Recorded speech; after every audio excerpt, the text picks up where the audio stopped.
जय हिंद दोस्तों। मैं मानिक नायक आप सबको अपने YouTube चैनल पर वेलकम करता हूं। आज हम लोग एटोरिया के 5000 MCQ सीरीज का सेट नंबर 6 को यहां पे डिस्कस करेंगे और काफ़ी इंपॉर्टेंट होगा। और इससे पहले मैं बता दूं, थोड़ा सा एडवर्टाइजमेंट कर लेता हूं अपने ग्रुप के बारे में। तो जो भी अगर आप BPSC 70 के लिए रिगार्डिंग बात कर रहे हैं तो 70 के रिगार्डिंग, प्रीलिम्स के रिगार्डिंग तो मैं वीडियो बना रहा हूँ, और साथ में मेंस के रिगार्डिंग हमारा आंसर राइटिंग प्रोग्राम जो कि फ्री चल रहा है वो भी हमारा साथ में चल रहा है। तो याद रखिए, आंसर राइटिंग सीरीज जो है डे नंबर 77 है और इसका क्वेश्चन है आज का, भारतीय संघवाद में नवीनतम रुझाने की व्याख्या करते हुए क्या राज्य को और अधिक सहायता देनी चाहिए।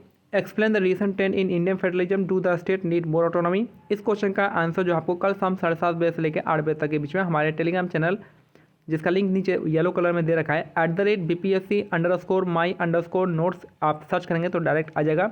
नहीं मिलता है तो आप हमें 6200922032 पे मैसेज कीजिएगा, तो आपको व्हाट्सएप या टेलीग्राम पे डायरेक्ट लिंक सेंड कर दिया जाएगा, जिससे आप वहाँ से जुड़ सकते हैं।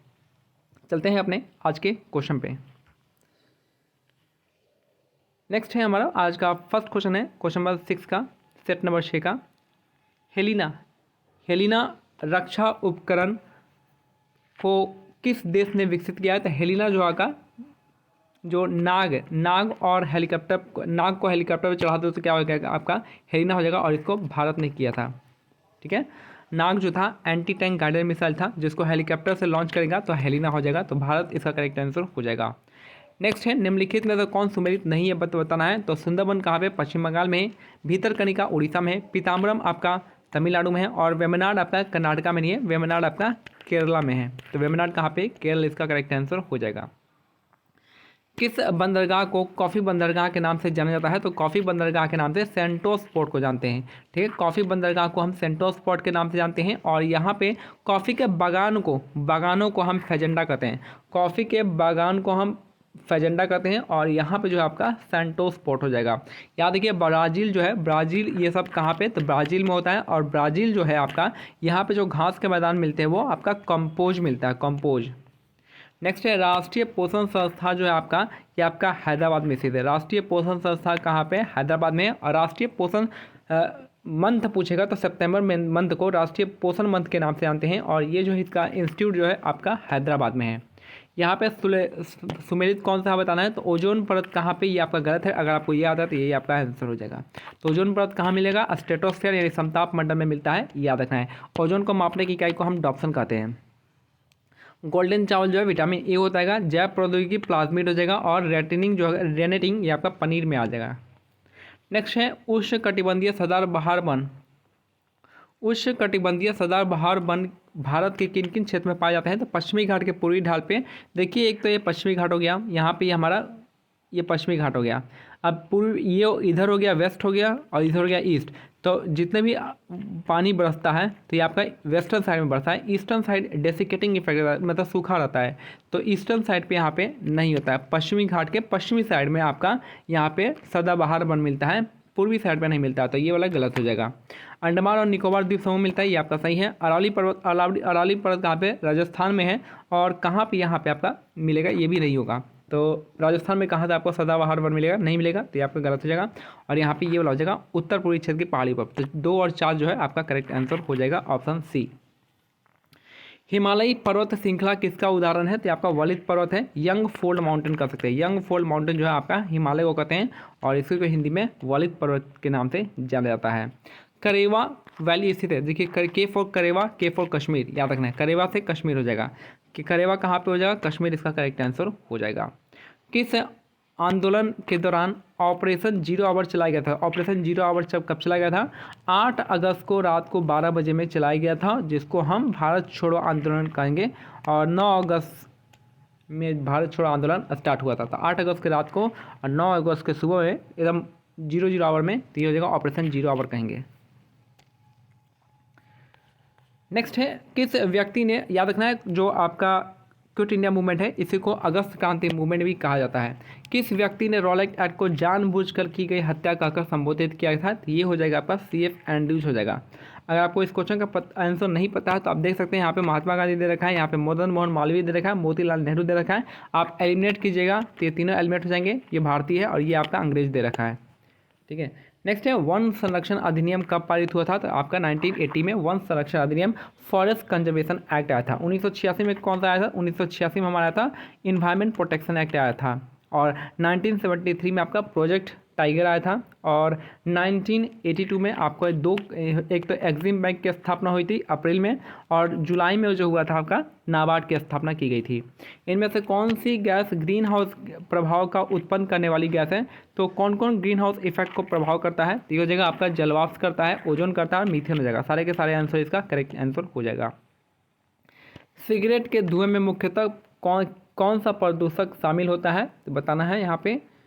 तो यहाँ पे जो हो जाएगा आपका, यहाँ पे बी और सी दोनों हो जाएगा, यानी कार्बन मोनोऑक्साइड होगा, बेंजीन हो जाएगा। तो सिगरेट के धुआं में बेंजीन मिलता है और कार्बन मोनोऑक्साइड मिलता है।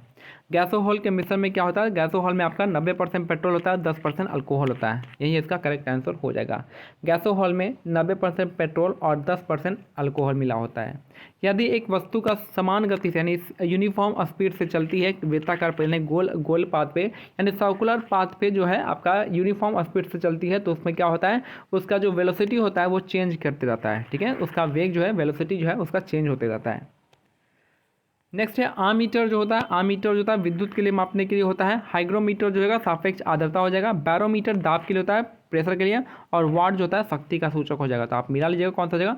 वैसे 16 का क्या हो जाएगा? 16 का हमारा हो जाएगा ऑप्शन सी हो जाएगा, ऑप्शन सी 16 का। नेक्स्ट है बहिष्कृत भारत नामक पुस्तक का प्रकाशन किसने किया था? तो यह बी.आर. अम्बेडकर इसका करेक्ट आंसर हो जाएंगे। बहिष्कृत भारत नामक पुस्तक का प्रकाशन किए थे बी.आर. अम्बेडकर। नेक्स्ट है आधुनिक भारत का निर्माता किसे कहा जाता है? तो ये आधुनिक भारत का निर्माता जो है राजा राम मोहन रॉय को कहा जाता है। आधुनिक भारत का निर्माता हम राजा राम मोहन रॉय को कहते हैं, याद रखना है।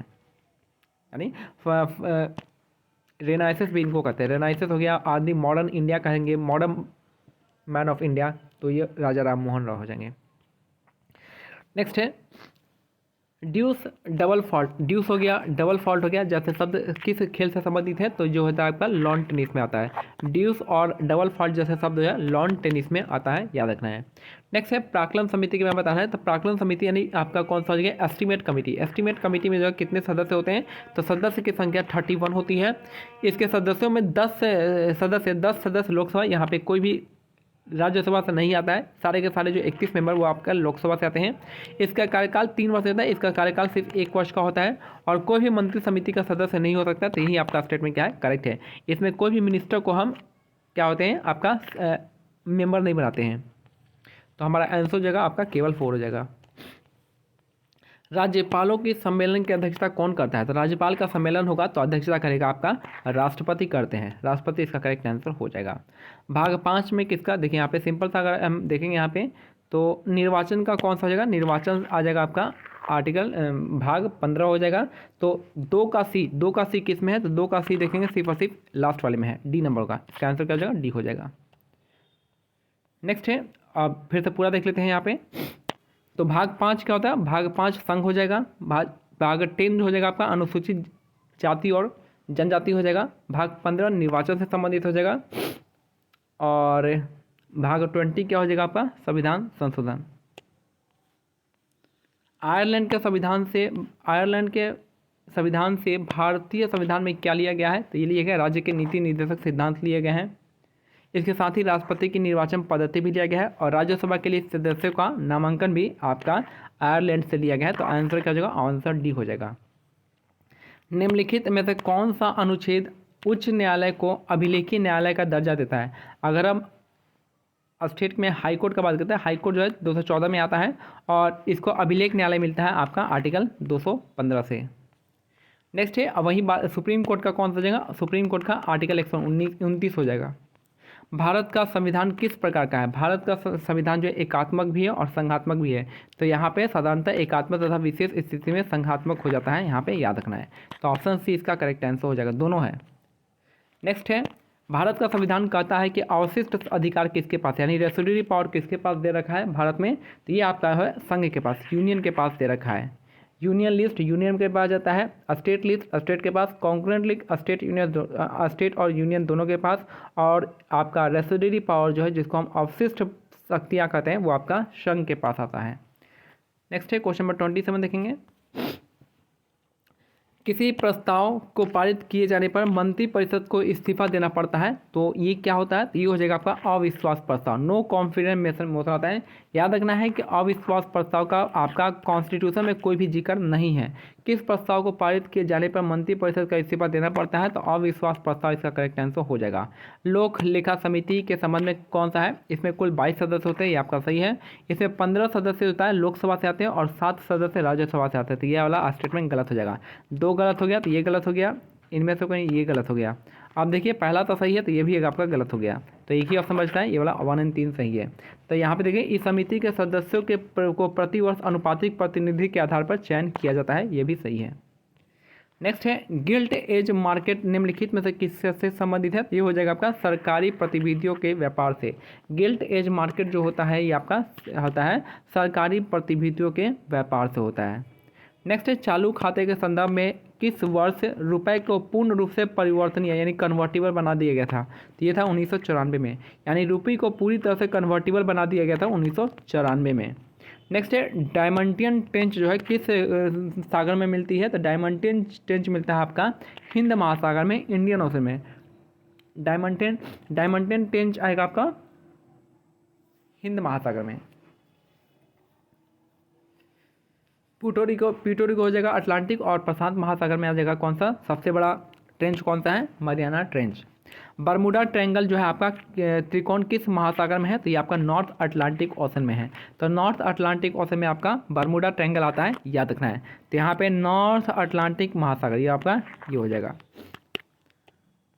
आग्नेय चट्टान ग्रेनाइट का रूपांतरित रूप है आपका नीस हो जाएगा। आग्नेय चट्टान ग्रेनाइट का रूपांतरित रूप कौन सा हो जाएगा, तो नीस इसका करेक्ट आंसर हो जाएगा। नेक्स्ट है अंतरिम सरकार में मुस्लिम लीग के कितने प्रतिनिधि शामिल हुए थे, तो ये हुए थे 5 हुए थे।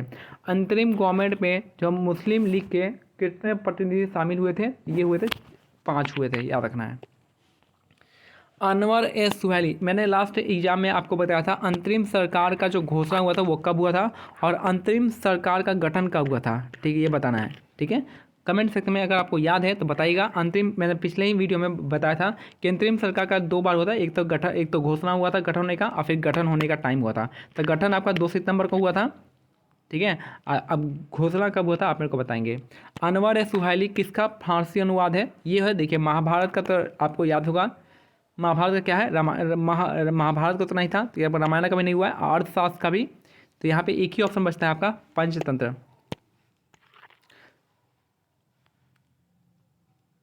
ठीक है। महाभारत का वैसे कौन सा था आप मेरे को बता सकते हैं, महाभारत का जो नेम था अलग से, तो क्या नाम था महाभारत का, राजनामा तो नहीं होगा। नेक्स्ट है भारत में प्रिंटिंग प्रेस का आगमन किस देश की देन मानी जाती है, तो ये था पुर्तगाल यानी पोर्टुगीज की वजह से। भारत में प्रिंटिंग प्रेस का आगमन किस देश की देन मानी जाती है, तो पुर्तगाल इसका करेक्ट आंसर होता है। पुर्तगाल में सबसे पहला कौन आता है, तो ये वास्को डी गामा आते हैं, कब आते हैं आप मेरे को कमेंट सेक्शन में बता सकते हैं। राजा राम मोहन राय की मृत्यु के पश्चात ब्रह्म समाज का नेतृत्व किसने किया था, ये किए थे देवेंद्रनाथ टैगोर ने। राजा राम मोहन रॉय की मृत्यु के पश्चात ब्रह्म समाज का नेतृत्व किए थे देवेंद्रनाथ टैगोर ने किया था। नेक्स्ट है 38 नंबर, निम्नलिखित में से किन व्यक्तियों ने द्वितीय गोलमेज सम्मेलन में भाग लिया था, तो द्वितीय सम्मेलन में भाग लिए थे महात्मा गांधी लिए थे, सरोजिनी नायडू ली थी और आपके मदन मोहन मालवीय लिए थे। तो 1, 2 और 3 इसका करेक्ट आंसर हो जाएगा। तो द्वितीय गोलमेज सम्मेलन में भाग लिए थे आपके महात्मा गांधी, सरोजिनी नायडू और मदन मोहन मालवीय। भक्ति आंदोलन को दक्षिण से उत्तर भारत लाने का श्रेय दिया जाता है रामानंद को। भक्ति आंदोलन को दक्षिण से उत्तर भारत लाने का श्रेय किसे दिया जाता है, तो रामानंद को दिया जाता है। नेक्स्ट है प्रथम बौद्ध संगीति जो है किसके टाइम में हुआ था, तो ये आपका अजातशत्रु के टाइम में हुआ था। द्वितीय बौद्ध संगीति काल अशोक के टाइम में हुआ था। तृतीय बौद्ध संगीति अशोक के टाइम में हुआ था और चौथुर्थ बौद्ध संगीति कनिष्क के टाइम में हुआ था। चतुर्थ बौद्ध संगीति में आपका महायान और हीनयान में बदल क्या कहते हैं यार टूट गया था, ठीक है। महायान और हीनयान में अलग अलग हो गया था। तृतीय बौद्ध संगीति में अभिधाम पिटक का संकलन हुआ था। द्वितीय संगीति में अष्टावीरावादिनी और महासंगनिका का संकलन हुआ था और प्रथम बौद्ध संगीति में विनय पिटक और सूत पिटक का संकलन हुआ था। नेक्स्ट है, और याद रखना है कि जो प्रथम बौद्ध संगीति था इसके अध्यक्ष कौन थे, ये थे आपके महाकश्यप। द्वितीय बौद्ध संगीति के थे आपके कौन, सबाकामी। तृतीय बौद्ध संगीति के कौन थे, मोगली पुत्र तीतस। और चतुर्थ बौद्ध संगीति थे आपके कौन, ये थे आपके वासुमित्र। नेक्स्ट है गांधी जी ने निम्नलिखित आंदोलन को कालक्रम बताना है। तो असहयोग आंदोलन 1920 में हुआ था, 1920 में। रौलक सत्याग्रह 1919 में। अहमदाबाद मिल स्ट्राइक जो है 1917 में। और खेड़ा आंदोलन भी ये दोनों 1918 में हुआ था, याद रखना है। गांधी जी जब आए थे भारत तो सबसे पहले उन्होंने केक खाया था। तो यहाँ पे चंपारण, अहमदाबाद और खेड़ा, यानी अहमदाबाद के बाद खेड़ा हुआ था। तो अहमदाबाद आएगा पहले, उसका खेड़ा आएगा, 4 के बाद 3 आएगा। 4 के बाद 3 देखिए किस में है, एक ही में है आपका, ठीक है। ऐसे करके आप सॉल्व कर सकते हैं। नेक्स्ट है नाभिक के अलावा कोशिका के किस कोशिकांग में डीएनए होता है। तो कोशिका किस भाग में डीएनए होता है न्यूक्लियस के अलावा? तो आपका माइटोकॉन्ड्रिया में होता है। माइटोकॉन्ड्रिया में न्यूक्लियस के अलावा भी आपका क्या होता है, डीएनए होता है, माइटोकॉन्ड्रिया। इसी को क्या कहते हैं, kitchen house, power house of the cell कहते हैं माइटोकॉन्ड्रिया को। Power house of the cell कहेंगे, माइटोकॉन्ड्रिया कहेंगे। लाइसोसोम को क्या कहते हैं, सुसाइडल बैग कहते हैं। सुसाइडल बैग कहते हैं आपको लाइसोसोम को। और ये डाइजेशन में काम देता है लाइसोसोम। नेक्स्ट है किन गुणों में हार्मोन एवं एंजाइम भिन्न होते हैं। तो ये आपका सभी प्रोटीन नहीं होते। प्रोटीन में क्या होता है, प्रोटीन में ये भिन्न होते हैं। किस में भिन्न होते हैं, तो प्रोटीन में ये भिन्न होते हैं। तो दोनों ही एंजाइम जो भिन्न होते हैं प्रोटीन में। नेक्स्ट है निम्न में से कौन सा रोग विटामिन ए की कमी के कारण होता है। तो विटामिन ए की कमी से नाइट ब्लाइंडनेस और जेरोपैथेलेमिया होता है। नाइट ब्लाइंडनेस और जेरोपैथेलेमिया आपका विटामिन ए की कमी से होता है। ऑस्टियोमेलेसिया विटामिन डी की कमी से। एनीमिया आप मेरे को बताएंगे किसकी कमी से होता है। और स्कर्वी जो आपका विटामिन सी की कमी से होता है। एनीमिया के लिए आपका विटामिन B12 और विटामिन B6 होता है।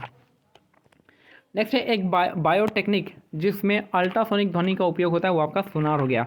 सोनार में अल्ट्रासोनिक का यूज करेंगे। ईसीजी किसके लिए होता है, कार्डियो हार्ट के लिए होता है। और ईईजी होता है आपका ब्रेन के लिए। और एक्सरे तो आपको पता ही है, रॉन्टजेन ने खोज की थी। यदि लोलक की लंबाई 4 गुनी कर दी जाए तो लोलक के झूलने की अवधि का क्या होगा, √4 हो जाएगा, यानी 2 हो जाएगा, 2 गुना हो जाएगा, ठीक है। √4 करेंगे तो इसका 2 गुना हो जाता है। नेक्स्ट है वायु अंगार गैस में मुख्यतः क्या होते हैं। तो CO होता है, N2 होता है, CO2 होता है। तो वायु अंगार गैस में क्या होता है, CO होता है, N2 होता है, CO2 हो जाएगा। इनमें से कौन सा हार्मोन पीयूष ग्रंथि से साबित नहीं होता है। तो पीयूष ग्रंथि से कौन सा होता है, तो ये हो जाएगा आपका थायराइड स्टिमुलेटिंग हार्मोन होता है। GHG हो जाएगा, मानव ह्यूमन ग्रोथ हार्मोन होता है। और प्रोलैक्टिन होता है, लेकिन आपको कैल्सिटोनिन नहीं होता है। नेक्स्ट है मादा जनन तंत्र को में किसको मुख्य जनन अंग कहते हैं। तो ये आपका डिंड वाहिनी नलिका को कहते हैं, फैलोपियन ट्यूब को कहते हैं इंग्लिश में, ठीक है। तो यही इसका ए हो जाएगा। और लास्ट क्वेश्चन है कि निम्नलिखित में कौन सा कार्बोहाइड्रेट पाचन का अंतिम उत्पाद है। सबसे लास्ट में कौन सा बनता है, तो आपका ग्लूकोज बनता है। लास्ट में क्या होगा, टूट टूट के आपका ग्लूकोज बन जाएगा। नेक्स्ट है कुछ इंपॉर्टेंट चीज़ है जो कि मैंने आपको बता दिया था। मगध की राजधानी क्या थी, गिरिराज थी, यानी राजगीर थी। अंग का चंपा हो जाएगा। वज्जी का, ये आपका 16 महाजनपद है। तो मगध की राजधानी राजगीर, गिरिराज, अंग का चंपा, वज्जी का वैशाली, काशी का वाराणसी, वत्स का कौशाम्बी, कुरु का इंद्रप्रस्थ हो जाएगा, कंबोज का हाटो होता है, असमक का पोटन हो जाएगा, कौशल का श्रावस्ती हो जाएगा, अवंती का उज्जैन हो जाएगा, मल का कुशावती हो जाएगा, पंचाल का अहिचित्त हो जाएगा या काम्पिल हो जाएगा, छेदी का शक्तिमती हो जाएगा, मत्स्य का विराट नगर हो जाएगा, और सूरसेन का मथुरा हो जाएगा, गंधार का तक्षशिला हो जाएगा। तो ये मेरा आज का सेट कंप्लीट होता है। मिलते हैं अगले सेट में, तब तक के लिए क्या करना है, टेलीग्राम चैनल का लिंक दिया गया है, आप उसको ज्वाइन कर सकते हैं। जय हिंद, जय भारत, धन्यवाद।